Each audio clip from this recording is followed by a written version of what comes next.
Hello everyone and welcome to my channel. And today I'll be reading a multi-character existence by me. So let's get into it. Scaramouche.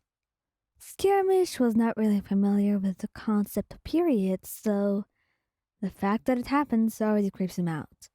But he tries to learn. He really does. But the first time that it really happens, and you don't notice, and he has really no background on it, it's kind of a freak out for him, because he sees blood on the couch, and he goes pale. Wyan, are you injured? Are you bleeding? What happened to you? He says shakily, and that's blush brightly in embarrassment. Oh, Skara, that's not it. Then what is it? He asks, kind of feeling worried. And that's when you tell him about what periods are. And that's when he apologizes. He feels really ignorant for not knowing what they are in the first place, and he tells you he will do his best to take care of you. So that's when he also went out, got you all the products you needed, and began cooking a warm meal for you. You love his cooking, and right now seemed like a suitable time to get started.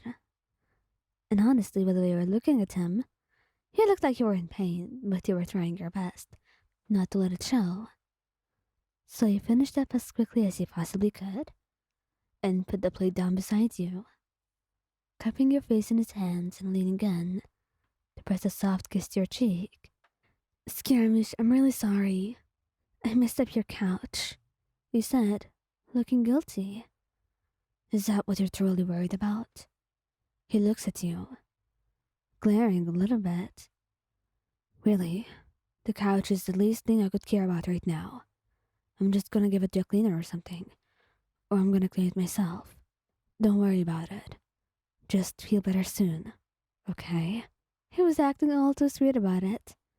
And once he finds out that this happens monthly, oh boy, you're in for a whole lot of pampering every single month.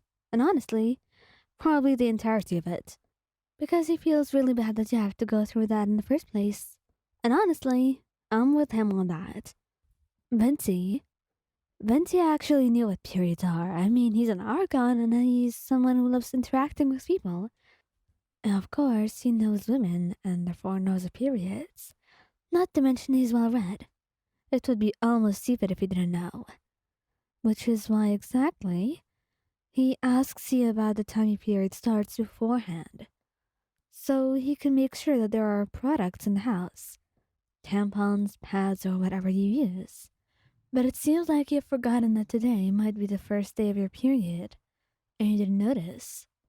So that's why when you got off the couch, and Venti saw a spot of blood, he didn't say a thing. Instead, he waited until you left, and cleaned it swiftly. I think I'm on my period, Venti. Oh, really now? Well, I think you might have some stuff in the drawer. I didn't notice. Sorry, love. I forgot, he said, while you just chuckled, telling him that he was already doing enough taking care of you like this. He ordered some food, and the rest of the day you just spent in each other's arms, laughing and watching anything you want. Well, Venti was just happy that you weren't already upset by something. You get really moody when on your period, and if you saw that stain on the couch, you were really going to be embarrassed, and he would never want you to be embarrassed because of such a silly thing. So he felt kind of proud of himself to be able to get it under control so quickly. And for the rest of the day, he spoiled you in every way. He even got you heat pads, just so your stomach won't hurt you so much.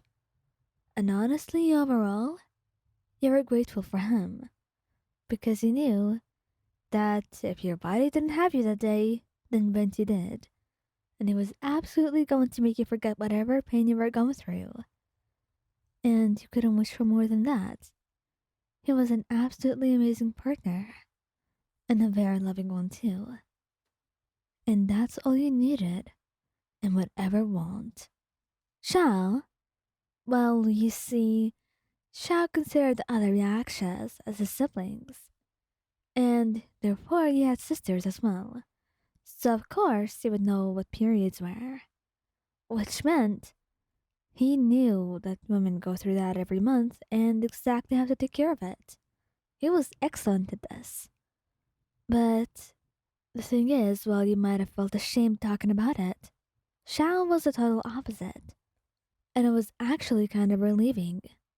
After all, he really just thought that he would be disgusted or just kind of feeling awkward about it. Instead, he was the one who talked to you about it, asked you what you wear when you're on your period, just so he'd make sure to fill the drawer with everything you need if you happened to be at his house on that day. You were honestly so happy to hear that from him. It relieved you on a whole other level because he wasn't ashamed of it and he didn't make you feel bad about it. That's when you wrapped your arms around him tightly, and that's also when he blushed. He only feels awkward when it comes to touch like this, or other affectionate gestures that he's not used to. But other than that, he's really good. Either way, the first time that you happen to have your period at his house, it's not as smooth, even with all the preparations, because you don't notice. And you notice it a little bit too late, when there's already a stain on the couch. Xiao looks at it, and he tells you he doesn't think you would be embarrassed. After all, it's nothing to be ashamed of. At least that's how he sees it. But then, you blush brightly, looking away in shame. Look, I'll just clean it. I'm so sorry, Xiao. I ruined the couch. I'll go to the bathroom right now. Please, don't be mad at me. You didn't even let him get a word in before you left to go to the bathroom to change.